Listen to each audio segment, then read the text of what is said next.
کہ اب یہاں پر پروردگار عالم نے یہ سمجھایا ہے کہ ابلیس کی پوری گفتگو نہ روح کے کہیں ذکر ہے نہ اس نسبت کا کہیں ذکر ہے، اس کا کل فوکس ہے مادے کے اوپر، گارے سے بنایا، کیچڑ سے بنایا، اس سے بنایا، اس سے بنایا۔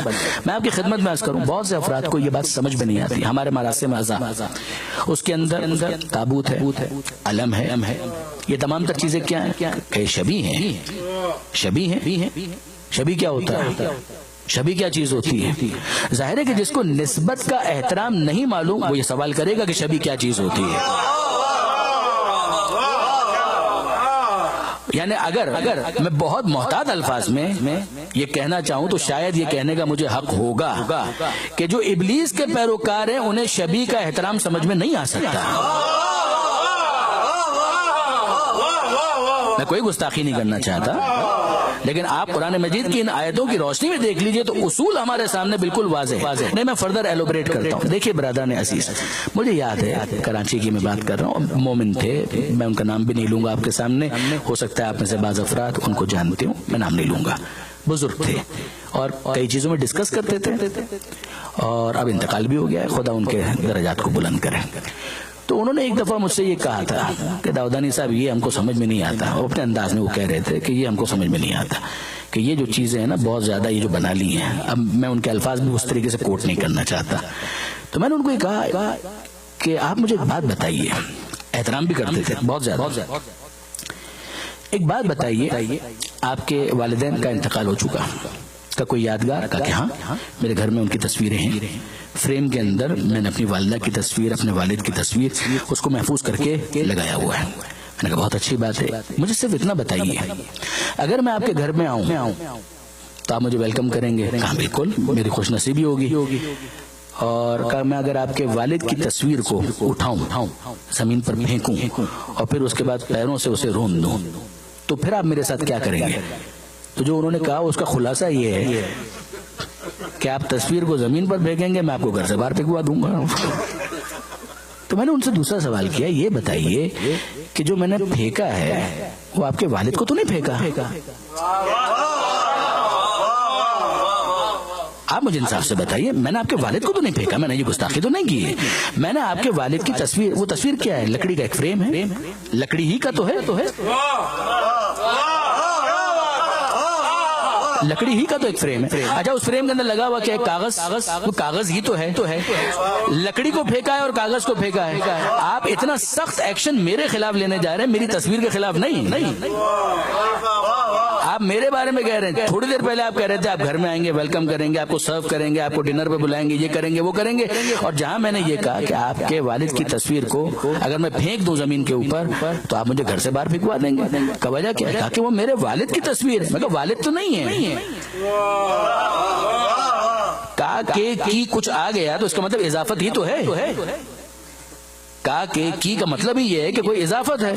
میں اور ہوں، میری ابا اور ہے، میں اور ہوں، میرا چشمہ اور ہے، مگر آپ غور فرمائیے، میں کہہ رہا ہوں آپ کے والد اور ہیں، آپ کے والد کی تصویر ہے، آپ کے والد نہیں ہیں۔ اگر میں آپ کے والد کی تصویر کو زمین پر پھینک رہا ہوں، اسے پیروں سے روند رہا ہوں، آپ کو اعتراض کس بات پر ہے؟ کہا میرے والد سے منسوب ہے، میرے والد کی یادگار ہے۔ تو میں نے کہا کہ بس اگر والد سے نسبت کی وجہ سے تصویر کا احترام سمجھ میں آ گیا تو مراسم اعضاء میں جتنی شبیہ ہیں ان سب کا احترام بھی سمجھ میں آ گیا۔ پھر اس کے بعد کسی قسم کا کوئی پرابلم نہیں ہونا چاہیے۔ دیکھیے پاکستان کے اندر، ہندوستان میں، یہاں پر بھی ہوگا ظاہر ہے۔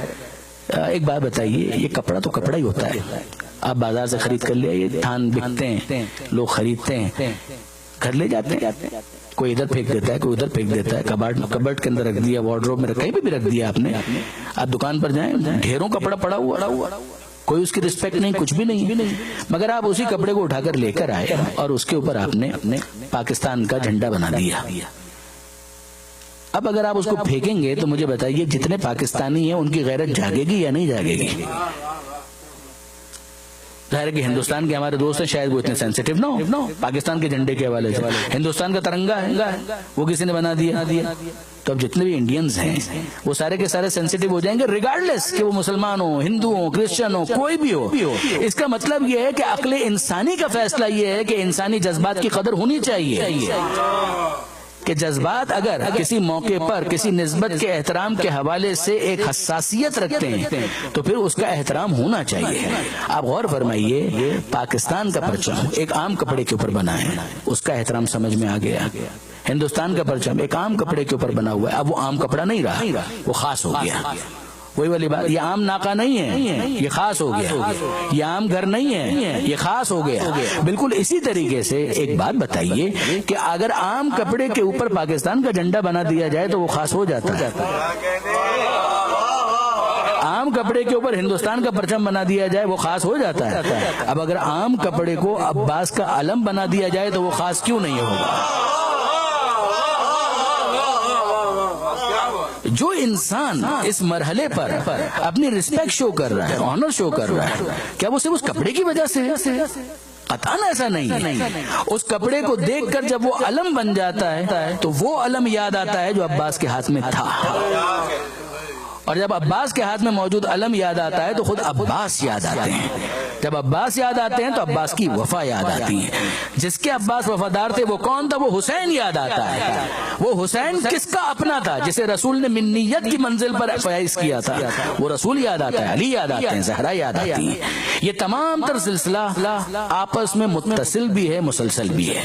دیکھیے برادران عزیز، میں تھوڑا وقت آپ کا اور لوں. مجھے ایک بات بتائیے، ہم الحمدللہ اللہ کا شکر ہے ہر سال تقریباً حج پر جانے کا موقع ملتا ہے، تو وہاں پر جو کچھ ہوتا ہے نا، اگر اس کا بیک گراؤنڈ معلوم نہ ہو.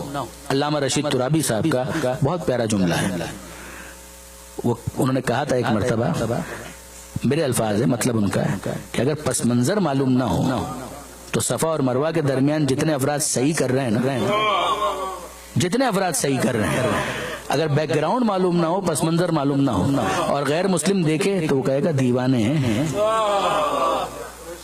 پاگل ہیں، مجنون ہیں، دوڑے جا رہے ہیں، صفا مروہ کے درمیان دوڑے جا رہے ہیں. اب آپ غور فرمائیے یہ چکر کیا ہے؟ سارا معاملہ یہ ہے کہ پس منظر اس کو نہیں پتا. اگر پس منظر معلوم نہ ہو تو حج کے سارے ریچولز دیوانگی لگیں گے، اور اگر پس منظر معلوم نہ ہو تو عاشورہ کو جو کچھ ہوتا ہے وہ بھی دیوانگی لگے گا. ایک فرق کے ساتھ کہ پس منظر پتہ چل جائے تو حج کے مراسم کو کوئی دیوانگی نہیں کہے گا، اور اگر عاشور کے مراسم کا پس منظر پتہ چل جائے تو پھر بھی دیوانہ تو لوگ کہیں گے، مگر کہیں گے حسین کے دیوانے ہیں.